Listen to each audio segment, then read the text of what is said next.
GT Holidays, South India's #1 travel brand. You know you are special when you're with GT Holidays. எல்லாமே இந்த வயிற்றுக்கு தாண்டா அப்படின்னு நமக்கு முன்னோர்கள் சொல்லிட்டு போயிட்டாங்க. இன்றைக்கி நம்ம இந்த குடல் சம்பந்தம்ன்றது நம்ம உதடு நாசியிலேருந்து ஆரம்பிக்குது. சில சப்போர்ட்டிங் ஆர்கன்ஸும் இந்த குடல் சம்பந்தமான நோய்களில் சேரும். ஒரு வயிற்றுக்கு பிரச்சனை அப்படின்னு வரும்போது அது எது வேணாலும் இருக்கலாம். ஒரு பேஷண்ட்டு வாமிட்டிங்காக எடுத்துகிட்டே வருவார், வாந்தி. இந்த வாந்திக்கு என்ன காரணம்னு கேட்டால் கிட்னி ஃபெயிலியராக இருக்கும். ஸோ தைராய்டினுடைய குறைபாடு அதிக அளவில் வேலை செய்கிறதுனே ஒரு குறைவு தான், குறைவான அளவில் வேலை செய்கிறதும் ஒரு குறைபாடு தான். ஸோ எனவே இந்த வயிற்று பிரச்சனைன்றது சில சமயங்களில் ஒரு பெரிய சவாலாக இருக்கு.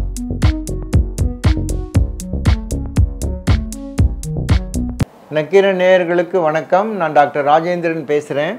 அடுத்த சில பகுதிகளாக இந்த வயிற்று பிரச்சனைகள், அதில் முக்கியமாக குடல் சம்பந்தமான, கல்லீரல் சம்பந்தமான, கணையம் சம்பந்தமான சில ஆரோக்கிய குறைபாடுகளை பற்றி நம்ம ஒரு தெளிவான கருத்துக்கு உங்களை அழைத்து செல்ல விரும்புகிறோம். அதாவது எல்லாமே இந்த வயிற்றுக்கு தாண்டா அப்படின்னு நமக்கு முன்னோர்கள் சொல்லிட்டு போயிட்டாங்க. இன்றைக்கி நம்முடைய எல்லா விதமான ஒரு ஆக்டிவிட்டீஸும், நடவடிக்கைகளும், உழைப்பும் கடைசியில் பார்த்திங்கன்னா அந்த வயிற்று நிரப்புறதுக்கு தான் முதலிடமாக அதை வச்சு இன்றைக்கு வாழ்க்கையை வாழ்ந்து கொண்டிருக்கிறோம். இது நமக்கு மட்டும் இல்லை, இந்த உலகத்தில் உயிரினம்னு என்ன இருக்குதோ அதனுடைய பிரதானமான வேலை என்னன்னு கேட்டிங்களா, உணவை தேடுவது, உணவுக்காக அலைவது, உணவுக்காக உழைப்பது, உணவுக்காக என்னென்ன செய்ய முடியுமோ அதுக்கு எல்லாவற்றையும் செய்வதற்கு மனிதனோ இல்லை மற்ற உயிரினங்களோ எப்பொழுதுமே தயாராக இருக்கின்றதில் எந்த சந்தேகம் கிடையாது. நம்மிடையே காணப்படுகிற இந்த குடல் சம்பந்தமான நோய்களை முதல்ல நம்ம பட்டியலிட்டு தெரிந்து கொள்ளலாம். இதில் இந்த குடல் சம்பந்தம்ன்றது நம்ம உதடு நாசியிலேருந்து ஆரம்பிக்குது. ஏன்னா நாம் சில உணவுகளை, அதிலிருந்து வருகிற மணத்தை மூக்கானது நுகரும் போது நம்ம அறியாமல் ஒரு பசி எடுக்குது. இன்னைக்கு நல்ல வாசனை வருதே அப்படின்னு சொல்லி உடனே நம்ம அதுக்கு தயாராகிடுறோம், எப்படா சாப்பாடு ரெடி ஆகும் அப்படின்ட்டு. அதனால் நம்மளுடைய வாசனை அறிகிறதுலேருந்து அடுத்தது முக்கியமாக இந்த நாக்கு, வாய், ருசி, அதிலேருந்து ஆரம்பித்து அப்புறம் நம்முடைய சாப்பிடுவதுலேருந்து ஆரம்பித்து அந்த சாப்பிட்டு நம்ம முழுங்கும்போது அந்த முழுங்கத்துலேருந்து நம்முடைய பிரச்சனைகள் ஆரம்பித்து அப்படியே அந்த உணவு குழாய், அந்த ஈசோஃபேகஸ்ன்னு சொல்கிறோம் இல்லையா, அந்த உணவு குழாய், அது வழியாக நாம் உண்ணும் உணவு உள்ளே இறங்கி கடைசியில் ஒரு பையில் போய் சேருது. அந்த பையுக்கு என்ன பேருன்னா இரைப்பை. அந்த இரைப்பையை ஒரு பலூன் மாதிரி அப்புறம் சிறுகுடல் ஆரம்பிக்குது.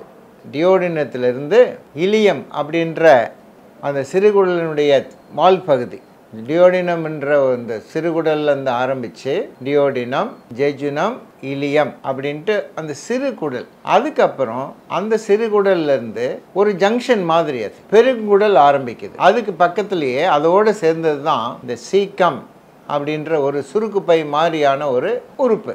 அதுக்கு பேர் சீக்கம்னு சொல்கிறோம்.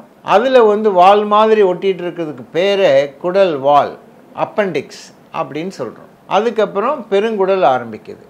Ascending colon, transverse colon, descending colon, sigmoid colon, rectum, anal canal, அப்புறம் ஆனல் ஆரிஃபைஸ். ஸோ உதட்டிலேருந்து அந்த வாயிலேருந்து ஆரம்பிக்கிற அந்த குடல் பகுதி ஆசன வாய் வரைக்கும் நீண்டு நெடிந்து இருக்கிறது. ஏறக்குறைய 32 அடின்னு சொல்கிறோம். அந்த அளவுக்கு அந்த வயிற்றுக்குள்ளே அது சுருண்டு, எப்படி ஒரு சுருட்டை பாம்பு சுருண்டு கிடக்குமோ அந்த மாதிரி வயிற்றுக்குள்ளே கிடக்குது. இதுக்கு சப்போர்ட் பண்ணக்கூடிய சில உறுப்புகள் மிக மிக முக்கியம்.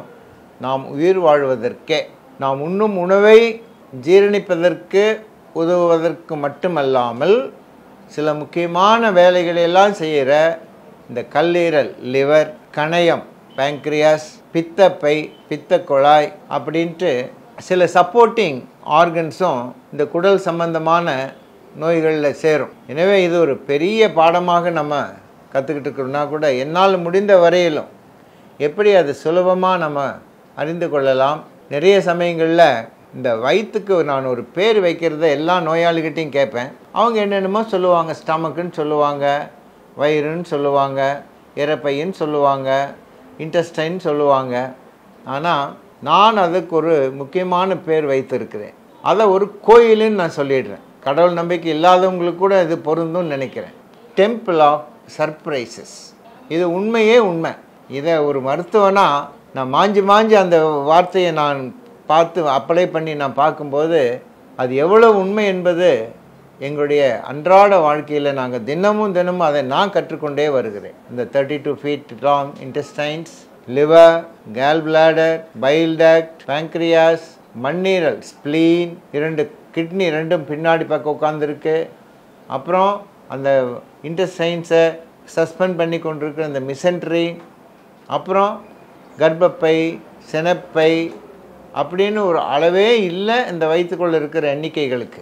ஆண்களுக்கு பார்த்தீங்கன்னா இந்த ப்ராஸ்டேட், இப்படி எல்லா விதமான யூரின், பிளாடர், அப்படி ஏகப்பட்ட விஷயங்கள் அந்த வயிற்றுக்குள்ளே அடங்கி இருக்கிறதுல எந்த சந்தேகம் இல்லை. எனவே தான் ஒரு வயிற்று பிரச்சனை அப்படின்னு வரும்போது அது எது வேணாலும் இருக்கலாம். ஒரு உதாரணத்துக்கு ஒன்று சொல்கிறேன்னே, ஒரு பேஷண்ட்டு வாமிட்டிங்காக எடுத்துகிட்டே வருவார், வாந்தி. அப்புறம் நீங்கள் பார்த்தீங்கன்னா அந்த வாந்திக்கு என்ன காரணம்னு கேட்டால் கிட்னி ஃபெயிலியராக இருக்கும், அந்த யூரினரி இன்ஃபெக்ஷனாக இருக்கும். அது வாந்தியாக காமிக்குது. அதே போல் ஒரு பேஷண்ட்டு ஹை பிளட் ப்ரெஷர் ஆகிருக்கும், இல்லை லோ பிளட் ப்ரெஷர் ஆகிருக்கும், இல்லை மூளைக்குள்ள ஒரு ப்ரெஷர் அதிகமாக இருக்கும், இன்ட்ராக்ரேனியல் ப்ரெஷர்னு சொல்கிறோம். அதுவும் வாந்தியாக தான் காமிக்குது சில சமயங்களில். சில பேர்த்துக்கு தைராய்டு ப்ராப்ளம் இருக்கும், அது கூட பேதியாக காமிக்கும். நிறைய தடவை பேதி, அவங்க பார்த்தீங்கன்னா பேதிக்குள்ளே மாத்திரையெல்லாம் சாப்பிட்டுட்டே இருப்பாங்க. ஒரு நாளைக்கு 5 தடவை 6 தடவை போகுது டாக்டர், அதுக்காக பேதி மாத்திரை கடையில் வாங்கி சாப்பிட்றேன் பேதி நிற்கிறதுக்கு. அது சாப்பிடும்போது நிற்கிற மாதிரி இருக்குது, ஆனால் உடனே திருப்பியும் வந்துடுது. அப்போ அவங்களுக்கு டெஸ்ட் பண்ணி பார்த்தா அவங்களுக்கு தைராய்டு சுரப்பியினுடைய குளறுபடி இருக்குது, அவங்களுடைய கோளாறு இருக்குதுன்னு நாங்கள் பார்க்குறோம். அதே மாதிரி சில சமயங்களில் சில பேஷண்ட்ஸ் மோஷனே போக மாட்டாங்க. ஒரு நாளைக்கு 4 தடவை 3 தடவை தான் போவாங்க ஒரு வாரத்துக்கே, இல்லை 3-4 நாளைக்கு ஒரு தடவை போவாங்க. அவங்களுக்கு செக்கப் பண்ணி பார்க்கும்போது அதுவும் லோ தைராய்டு, ஹைப்போ தைராய்டிசமாக இருக்கலாம். ஸோ தைராய்டினுடைய குறைபாடு அதிக அளவில் வேலை செய்கிறதுனே ஒரு குறைவு தான், குறைவான அளவில் வேலை செய்கிறதும் ஒரு குறைபாடு தான். So hypo or hyperthyroidism, இந்த ரெண்டுமே ஒரு குடல் சம்பந்தமான ஒரு கம்ப்ளைண்ட்டோடு வர்றதை நாங்கள் பார்க்குறோம். இப்படி இந்த குடலில் இருக்கிற உறுப்புகள், இந்த வயிற்றுக்குள்ளே இருக்கிற உறுப்புகளை நிறைய மற்ற உறுப்புகளினுடைய தாக்கமும் இது வழியாக நாங்கள் போகிறத நாங்கள் பார்த்துட்ருக்கோம். ஸோ எனவே இந்த வயிற்று பிரச்சனைன்றது சில சமயங்களில் ஒரு பெரிய சவாலாக இருக்கும் மருத்துவருக்கு. இது எதனால் இப்படி வந்துச்சு? சில சமயத்தில் பார்த்தீங்கன்னா ஸ்ட்ரெஸ்ஸு, மென்டல் ஸ்ட்ரெஸ்ஸு, அதுவே பார்த்தீங்கன்னா இந்த குடலினுடைய ஓட்டத்தை அதிகப்படுத்திடும், இல்லைன்னா குறைச்சிடும். எல்லா டெஸ்ட்டும் எடுத்து பார்த்துட்டு இருப்பாங்க, எதுவுமே சரியாகாது. கடைசியில் அந்த மனநிலைமையினுடைய கண்டிஷனை நாங்கள் அனலைஸ் பண்ணும்போது என்ன ஆகுன்னா, அவங்களுடைய அவ்வளோ ஸ்ட்ரெஸ்ஸில் இருப்பாங்க. அந்த ஸ்ட்ரெஸ்ஸை குறைக்கும்போது கண்டிப்பாக இந்த டிஸார்டரும் பெட்டர் ஆகும். அப்படி வயிற்றுக்குள்ளே குடலுக்கு சம்பந்தமான அது பாதிப்புக்குள்ளான நோய்களுக்கான காரணத்துக்கு ஒரு காரணம் இருக்கலாம். நிறைய சமயங்களில் குடல் மற்றபடி நல்லா இருக்கும், ஆனால் அதனுடைய வேலை திறமையை பாதிக்கக்கூடிய பல மற்ற உறுப்புகளினுடைய குறைபாடும் பாதிப்பும் காரணமாக இருக்கிறது நாங்கள் கண்கூடாக பார்க்குறோம். நான் ஏற்கனவே சொன்னபடி பிரெயின்லேருந்து நம்ம எடுத்துக்கலாம். So the psychological aspect of the patient, அவருடைய மனநிலைமை, அதை பொறுத்து கூட இந்த குடலினுடைய செயல்பாடு வேறுபடும், டைஜஷன் வேறுபடும். அப்புறம் பிரெயினுக்குள்ளே இருக்கிற ஏதாவது increased intracranial pressure or brain infection, பார்த்தீங்கன்னா ஒரே வாமிட்டிங்காகவே எடுத்துகிட்ருப்பாங்க. அதுக்கு காரணம் இந்த மண்டைக்குள்ளே இருக்கிற இந்த சிஎஸ்எஃப் ப்ரெஷர் அதிகமாகும். ஸோ இன்ட்ராக்ரேனியல் ப்ரெஷர் இன்க்ரீஸ் ஆகும்போது அதுவும் வாமிட்டிங்காக வரும். அப்புறம் சில சமயங்களில் பார்த்தீங்கன்னா இந்த ஹார்ட் சம்பந்தமான பிரச்சனைகள் கூட ஒரு சரியானபடி பசி இருக்காது, சரியாக வயிறு மந்தமாக இருக்கும், ஜீரண சக்தி சரியாக இருக்காது, அப்புறம் வாமிட் பண்ணுவாங்க, விக்கல் வரும். இதெல்லாமே மற்றபடி குடலெல்லாம் நல்லா இருக்கும். ஆனால் ஹார்ட்டு செக் பண்ணி பார்த்தீங்கன்னா அங்கே ஒரு பிரச்சனை இருக்கும். அதே போல் நுரையீரலினுடைய அடிப்பகுதியில் ஏதாவது இன்ஃபெக்ஷன் இருக்கும்போது அதுவும் அவங்களுடைய ஸ்டமக் அப்செட் வரும். ஸோ நிறைய சமயங்களில் இந்த டிபி பேஷண்ட், எங்களுக்கு பசியே இல்லை டாக்டர், ஜீரண சக்தி இல்லை, ரொம்ப உடம்பு மெலிஞ்சிட்டு போகிறேன், எனக்கு சாப்பிடணுன்னே தோண மாட்டேங்குது, இப்படி வந்து அவங்க எப்படி உருகுவாங்கன்னீங்கன்னா எலும்பாக உருகிடுவாங்க, எலும்பும் தோலும்பு ஆகிடுவாங்க. அதுக்கு என்ன காரணம்? அதுக்கு பேரே தான் எலும்பு உருக்கி நோய். அது எலும்பை உருக்கிறது இல்லை, எலும்பாக உருகுகிற நோய். அந்த அளவுக்கு அவங்க வந்து உடம்பு இழைச்சி வெயிட்டெல்லாம் போய் அப்படி வருவாங்க. இப்படி இன்ஃபெக்ஷனாக இருக்கட்டும், ட்ரோமாவாக இருக்கட்டும், இரத்த ஓட்டத்தினுடைய பிரச்சனையாக இருக்கட்டும், டாக்ஸிசிட்டியாக இருக்கட்டும், ஏதாவது வயிற்று கொத்துக்காத பொருள்கள் அது வயிற்றுக்குள்ளே போகும்போது, இல்லை உடம்புக்குள்ளேயே ஒரு விஷத்தன்மை இருக்கும்போது, அதுவும் அந்த குடலினுடைய ஃபங்க்ஷனை வெகுவாக பாதித்து அது ஒரு ப்ராப்ளமாக மாறும். ஸோ அதெல்லாம் நம்ம ஒவ்வொன்றா கண்டுபிடிக்கணும். அதே மாதிரி இந்த மெட்டபாலிக் ப்ராப்ளம், டயபெட்டிக் டயரியானே இருக்குது. இந்த சுகர் பேஷண்ட்ஸுக்கு பார்த்தீங்கன்னா இந்த குடல் ஓட்டம் சரியாக இருக்காது. ஏன்னா அதனால் பாதிக்கப்படுகிற இந்த நரம்பு தளர்ச்சி, ஆட்டோனாமிக் நர்வஸ் சிஸ்டம்.